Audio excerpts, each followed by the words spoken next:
Қайырлы күн, 8-ші сынып оқушылары, сіздермен бірге мұғалім каналы.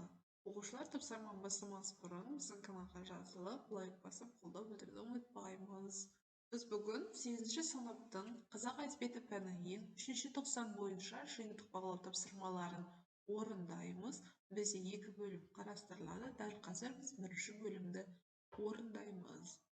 Бізде 5 тапсырма осы тест түрінде берілген. Бірінші сұрақ. Бақсы Жамал романының көтерген тақырыбы қоғамдағы әйел теңсіздігі. Екінші. Бауыржан Момышұлының Ұшқан я шығармасында Бауыржанға хат тануды үйреткен кім? Әкесі. Үшінші. Әпке пьесасының тақырыбын табыңыз. Жан адамгершілік, жан жылуы. Мұқағали Мақатаевтың Аққулар ұйықтағанда поэмасының эпилогын анықтаңыз. Көрдің бе, бір-біріне дөп келуін, бір қырсықпен шектелуін. Баламай, мына өмір дарияның, білмейсің қайда екен өткелін, дейді.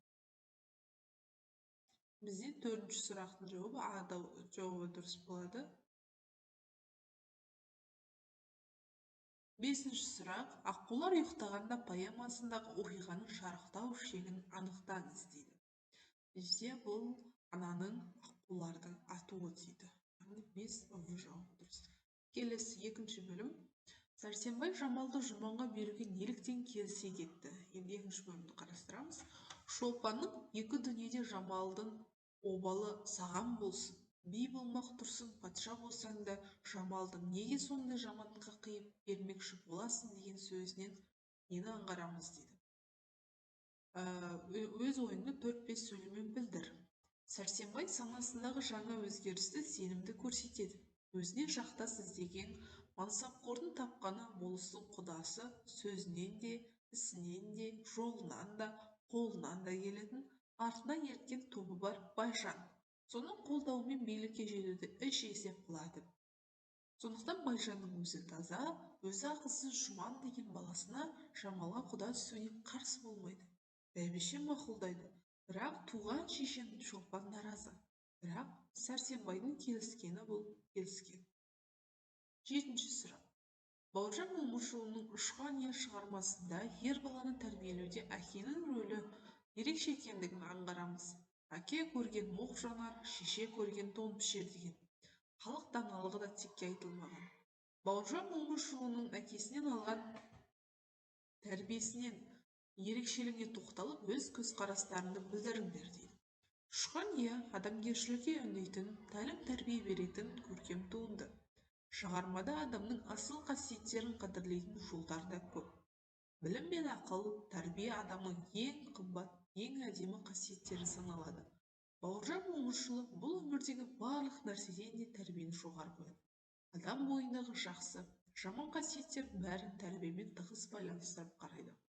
Адам бол, ақылды бол деу бір басқа, оның жөн жобасын көрсету, бағыт беру бір басқа. Автор адамшылдық негізін қанатты, даналық сөздермен сіңіреді. Жақсы жаманды айырып көрсетеді. Кітаптың алғашқы беттерінен адамдық қасиетті, адамгершілік мұраттар басты қадір қасиет ретінде сипатталады.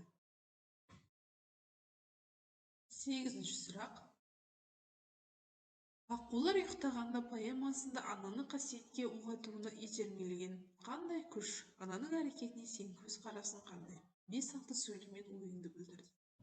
Мұқағали Мақатаевтың поэмасы Аққулар ұйықтағанда ананың қасиетке оқ атуына итермелеген күш ананың баласына деген шексіз махаббаты мен қамқорлығы. Ана өз баласының бақытты болуын, оның өмірінде қиындықтардан қорғануын қалайды. Бұл күш ананың ішкі сезімдерінен, оның баласына деген жауапкершілігінен туындайды. Ананың әрекетіне сенің көзқарасың, дейді. Яғни баласына деген махаббаты мен қамқорлығының күштілігіне негізделген. Ана өз баласын қорғау үшін барлық күш жігерін салады. Бұл оның өміріндегі ең маңызды міндеті.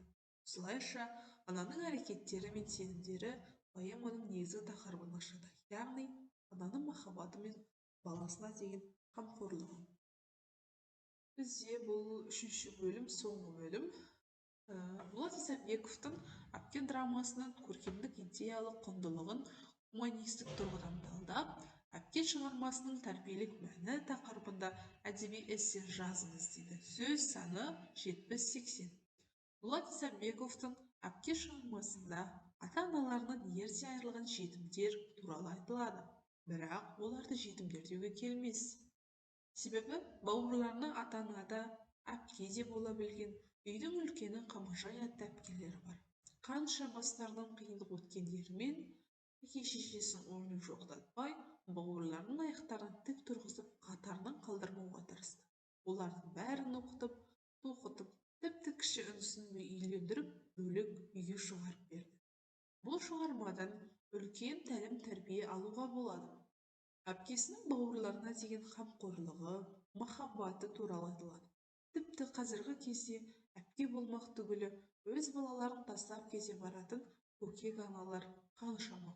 Мен Қамажай сияқты үйдің үлкенмін. Артымда еріп келе жатқан 3 бауырым бар.